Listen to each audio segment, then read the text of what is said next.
സഹോദരന്മാരെ ശിർക്കിലെത്തിയിട്ടുണ്ട്. എങ്ങനെയാണ് മുജാഹിദ് തൗഹീദും ശിർക്കും തീരുമാനിച്ചത് നിങ്ങൾക്കറിയോ?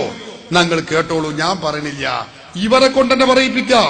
വോട്ടിനിട്ട് മീറ്റിംഗിലാണ് ഇത്ര യോഗം ശിർക്കും തൗഹീദും തീരുമാനിക്കുന്നത്. നമ്മൾ പഞ്ചായത്ത് ആഫീസിൽ പ്രമേയം പാസ്സാക്കാൻ കേട്ടിട്ടില്ലേ? അപ്പൊ ഇത് തൗഹീദോ ശിർക്കോ ആർക്കപ്പോ അങ്ങനെ അഭിപ്രായം ഉള്ളത്?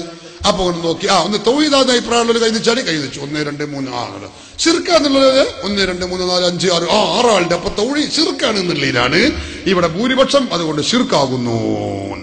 മുജാഹിദ് ശിർക്കും തൗഹീദും തീരുമാനിക്കുന്ന രൂപം ഇങ്ങനെയാണ് എന്ന് ഞാൻ പറയല്ല, സക്കരിയ സലാഹിനെ കൊണ്ട് പറയിപ്പിച്ചാൽ കേട്ടോളും. അത് പറയാതിരുന്ന ഞങ്ങൾ കുറ്റക്കാരല്ലേ? ഇയാൾ ചെയ്തത്. എന്നിട്ട് ഭൂരിപക്ഷം ഉണ്ടാക്കിയത് എങ്ങനെയാണ്? ദൗറ മുനീർ മദനി വിളിച്ചു, സക്കരിയ സലാഹി യാഴ്വാദുള്ള അഴീനൂനി ഒരു ചർച്ച ഉണ്ട്, ഇനി എന്താ പോയി ചർച്ചയാണ്? അല്ല നിങ്ങൾ വരണം, നിങ്ങൾ വിശ്വാസിക്കും. ഞാൻ എന്തിനാ വിശ്വാസിപ്പിക്കണു? ജബ്ബാറുലിനെ വിളിച്ചതാണ്. കാരണം ഞമ്മക്ക് എന്താ എന്തിനാ ചർച്ച? കള്ളപ്രചരണം നടത്തി, ശിർക്കാരോപണം നടത്തി, അധികാരം പിടിച്ചിട്ട് പിന്നെ ചർച്ച. ഞാൻ വരൂലായിരുന്നു, ഞാൻ പോയില്ല.